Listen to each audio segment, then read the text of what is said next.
আজকের top 5 news headline দেখে নিন এক নজরে। নতুন নজির করলেন প্রধানমন্ত্রী নরেন্দ্র মোদী। 10ই জুন নির্বাচিত প্রধানমন্ত্রী হিসেবে দীর্ঘতম সময় ক্ষমতায় থাকার রেকর্ড স্পর্শ করলেন তিনি। এক মাইল ফলকের মাধ্যমে জওহরলাল নেহেরুর দীর্ঘদিনের রেকর্ডকেও ছাপিয়ে দেওয়ার দাবি ঘিরে রাজনৈতিক মহলে শুরু হয়েছে জোর আলোচনা।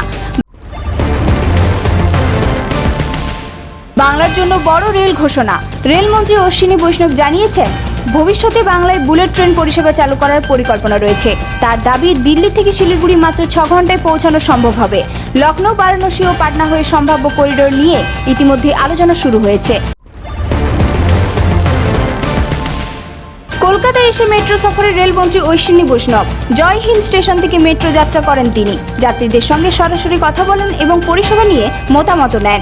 সফরকালে তাকে অটোযাত্রাও করতে দেখা যায়, যা ঘিরে ব্যাপক চর্চা শুরু হয়েছে। কলকাতার রাজনৈতিক মহলে চাঞ্চল্য। কলকাতা পুরসভার মেয়র পদ থেকে ইস্তফা দিলেন ফিরহাদ হাকিম। পদত্যাগের পর তিনি বলেন, অনেক কাজ অসম্পূর্ণ থেকে গেল। এই সিদ্ধান্তকে ঘিরে রাজনৈতিক মহলে শুরু হয়েছে জোর জল্পনা।